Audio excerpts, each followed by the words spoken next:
আচ্ছা, আজকে কি খেয়েছেন আপনি?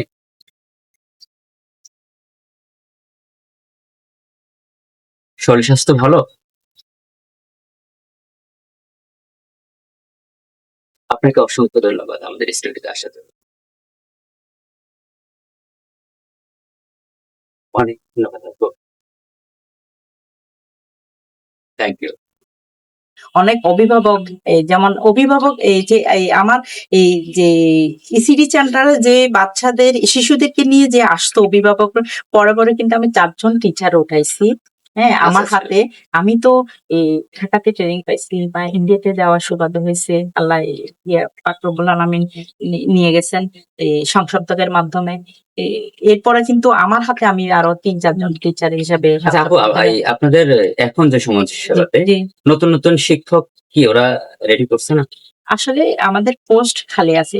কিন্তু নিয়োগ হচ্ছে না। পোস্ট এখানে অনেক আচ্ছা, নিয়োগ ছাড়া ধরেন অনেক আমরা যদি ট্রেনিং নিতে চাই অন্যদের সহযোগিতার অর্থে, জি। সেটা কি আমরা পারবো? এটা চেষ্টা করতে পারেন আপনারা। যোগাযোগ করতে আর পারেন। যদি আরো একজন তৈরি হলো সেটা সমাজের জন্য হ্যাঁ, ভালো হ্যাঁ, হলো। হ্যাঁ, হ্যাঁ। আমিও চাই মানে হুম, হুম, আরো এরকম হলে ভালো হয়।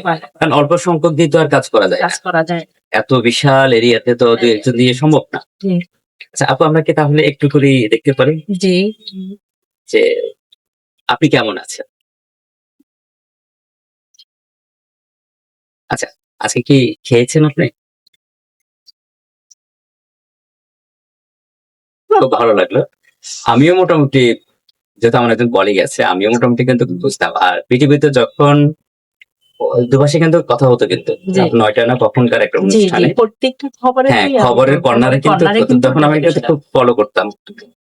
কালকেও কালকেও যেকোনো জায়গায় যে আমি এরকম ইশারা ল্যাঙ্গুয়েজটা নিজ থেকে ইউজ করছি, চেষ্টা করছি যে বোঝানোর জন্য। ঠিক আজকে যে স্টুডিওটা আপনার মতো একজন মানুষকে পেয়ে যাবে সেটা আমি কিন্তু মনে করিনি। আমিও আসলে মানে দর্শকের সব উদ্দেশ্যে বলতে চাচ্ছি যে হ্যাঁ, দর্শকের উদ্দেশ্যে বলতে চাচ্ছি যে আপনারাও কিন্তু ঘরে, ঘরে এখন কিন্তু আগে কিন্তু খুব কম। আমাদের প্রতিবন্ধী শিশুরা কিন্তু লুকিয়ে রাখতো সমাজে। যেমন আমরা যখন এই জরিপ করতে যাইতাম আপনার ঘরে কোনো প্রতিবন্ধী বাচ্চা আছে, হ্যাঁ? থাকলে কিন্তু না বলতো। মানে লুকিয়ে রাখতেন। লুকিয়ে রাখতো। হ্যাঁ? এটা কিন্তু করা যাবে না। ওদেরও তো একটা জীবন আছে। ওদেরও তো বেড়ে ওঠার সুযোগ আছে, হ্যাঁ? প্রত্যেক অভিভাবকদের উদ্দেশ্যে বলব যে আমরা চুপ করে ঘরে বসে থাকবো না। আমরা চেষ্টা করব কোথায় তাদের সন্ধান পাই, কোথায় তাদের হ্যাঁ, সুবিধা বা যেমন ফ্রিতে এখন একদম সমাজসেবাতে ফ্রিতে পড়ি স্কুল, হ্যাঁ? আবার আবাসিকও আছে। মেয়ে ছেলে মেয়ে ২ টাই আছে। তাহলে থাকা, খাওয়া থাকা খাওয়া সবই তো সব ফ্রি। ফ্রি, হ্যাঁ? তো আমরা যদি অভিভাবকরা যদি অতটুকু যদি কষ্ট না করতে পারি, হ্যাঁ? আরেকটা বিষয় হচ্ছে যে আমরা যদি অভিভাবকরা যদি সচেতন হই, যেমন স্কুল বলেন বা বাসায় গিয়ে বলেন, সাপোর্ট বলেন আর আপনি প্রাইভেটে পড়েন, সর্বোচ্চ থাকে টিচার ২ ঘন্টা। হুম, হুম। সারাক্ষণ তো বাচ্চার পিছনে টিচার অভিভাবক থাকতেছে। অবশ্যই। অভিভাবকদেরকে সচেতন হতে তার হবে। মানে আপনি বোঝাতে চাচ্ছেন যে একজন বাচ্চার পাশাপাশি তার শিশুর পাশাপাশি মা-বাবাও হ্যাঁ, একই রকম যদি ট্রেনিংটা নিয়ে নেয়, তাহলে সে ঘরেও ট্রেনিং পেল, পেলো বাহিরের জন্য ভালো হলো। তাহলে হ্যাঁ। সমাজের সাথেও সে একাকার হয়ে মিশে যেতে মিশে পারবে। যেতে পারবে। আপু, আপনাকে অনেক ধন্যবাদ। আমরা অনুষ্ঠানের একদম শেষ পর্যায়ে চলে এসেছি।